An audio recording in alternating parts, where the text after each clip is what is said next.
Assalamualaikum warahmatullahi wabarakatuh. Saya Rika Aprilia Fajarianti, kelas 12 MIPA 6 nomor absen 17.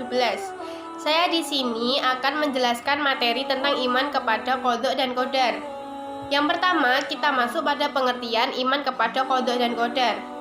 Apa yang dikatakan qadha? Qadha artinya ketetapan atau ketentuan Allah atau rencana Allah Subhanahu wa taala kepada semua makhluknya semenjak zaman azali.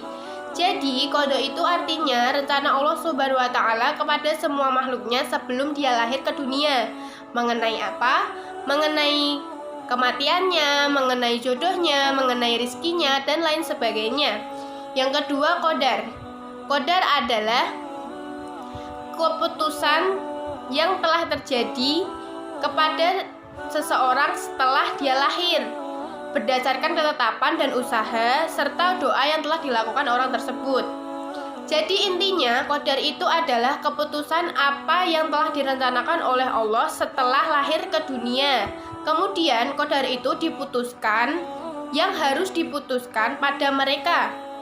Seperti apakah dia ingin menjadi orang kaya, apakah dia ingin menjadi orang miskin, apakah dia ingin menjadi bodoh, apakah dia ingin sengsara, dan lain sebagainya.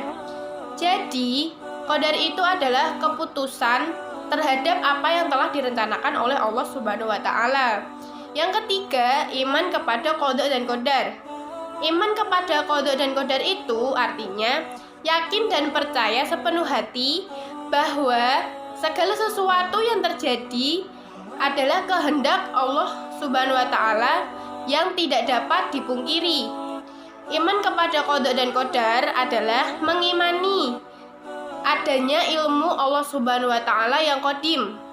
Dalam mengimani adanya kehendak Allah Subhanahu wa taala yang berlaku serta kekuasaannya yang menyeluruh.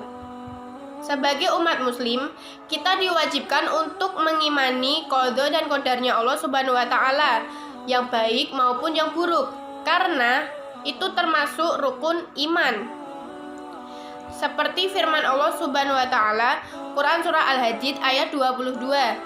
A'udzu billahi minasyaitonir rajim.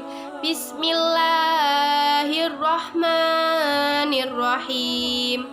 Ma asaba min musibatin fil ardi wala fi